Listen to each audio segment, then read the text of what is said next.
This country, Bobi and Babu will tell you, the internet is an active playground for a lot of young people. Active, where they voice all kinds of opinions, good, bad, negative, the works. Is it the same in Uganda? Well, it's actually not the same. It used to seemingly be the same. I mean, the internet, not only in Kenya or Uganda, but all over Africa, is a platform of free expression. Particularly in Uganda, free expression has been curtailed over time. You will note that the government of Uganda enacted a law called the Public Order Management Act, which restricts more than 4 people coming together. Well, hundreds of people can come together and get drunk, government will be okay with it. But once 4 or 5 people come together to discuss the future of their nation, the police, the military police, and all security forces will come and clamp them and unleash brutality on them. So the internet was the last platform for Ugandans, especially the young Ugandans, to express themselves. But again, President Museveni, through his party, moved to curtail the internet. Unlike many parts of the world, social media was blocked in Uganda in a way of taxation. Now every Ugandan has to pay 200 shillings every day to access social media, on top of buying the MBs and the bundle and the data.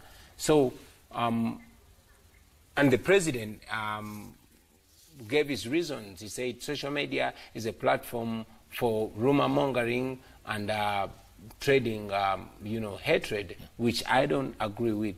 So you realize that unlike in Kenya, in Uganda, the internet is blocked. Yeah. Internet accesses. And those people who can't afford it obviously can't get on.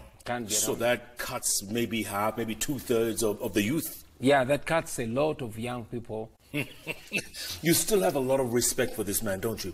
I do have a respect. I'm an African man and I respect age.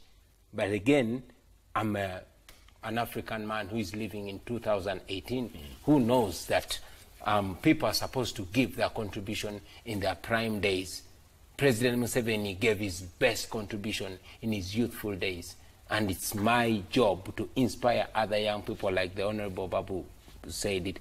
We need to inspire fellow young people to believe that they can play a role, to know that it is now, it is in their prime when they can prepare for a country that will make life possible and better for them in their old days. Yeah, you say something interesting, that Museveni in his early days was the hero of the country, if not the region. What do you think went wrong? Well, it has been said before that power corrupts, and absolute power corrupts, absolutely. I believe President Museveni is drunk on power. I believe he sees himself, he has been convinced by the people he keeps around him, to believe that he's a god of sorts. President Museveni used to surround himself with intelligent people, people he respected, people he listened to. But today, the majority of people that surround him are praise singers, and indeed family members and tribe members. And that has caused the death of our institutions and indeed the death of the leadership of our country. Convinced that oppressed people cannot be oppressed forever. President Museveni was once not in power and was speaking exactly like I speak. And President Obote always dismissed him. Obote is not president anymore. I believe there is going to be a time when Museveni is not president anymore. I am convinced that we are so many people that think alike.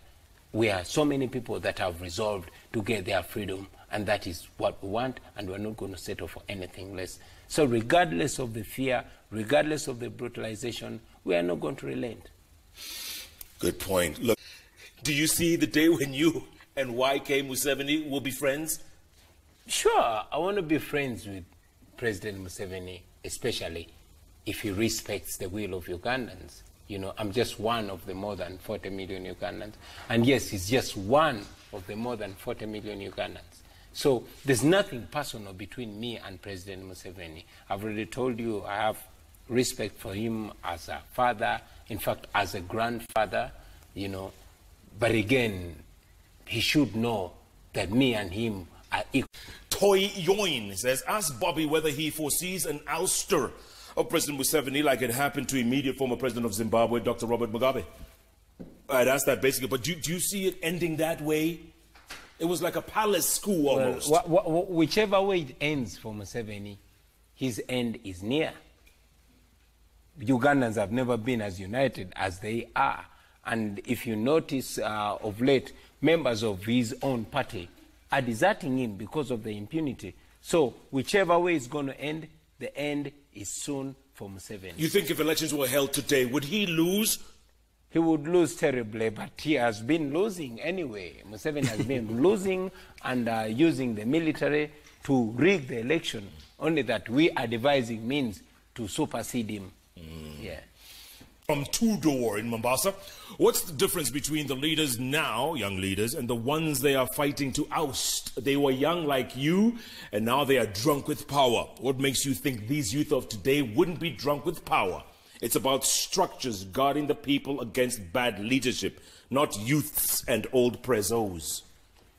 What's to stop you? You're very right, and that is why we say that we are not trying to position ourselves as liberators or as messiahs.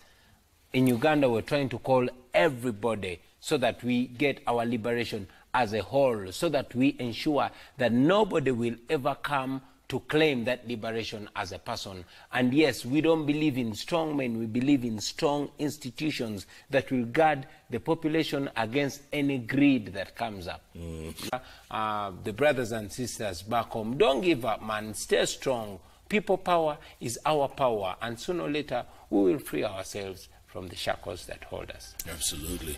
It's Bob Marley who said, emancipate yourself from mental slavery, right? Yeah, man. None but yourselves can free our minds. There you go, bro. You see that? And Bobi Wine told you that freedom comes to those who fight, not to those who cry. Because the more you cry, is the more your people continue to die. So rise and defend your rights. If he was listening to you right now, and he probably is, what would you tell him? I'll be brief. I'll tell him, Mr. President, be true to your words. Be true to the words that you said before the country and before the world in 1986. Live by your promises. Take a look at tweets, gentlemen, and see. Paseo Nchoe, you say, does he work closely with Kizza Besigye? And ask him who he would have preferred to the other being Museveni and the one...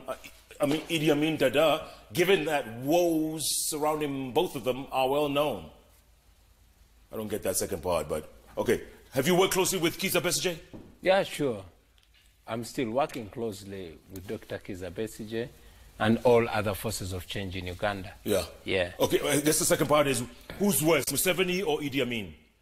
I did not see Idi Amin, but I think Museveni is worse. One, he has misruled us for longer than Idi Amin, and he has messed up everything that Idi Amin did. Idi Amin was a dictator, but he did not destroy the infrastructure. Idi Amin did not condone corruption. And under Idi Amin, we see that the health sector was working, education was working, unlike now. Now it's a total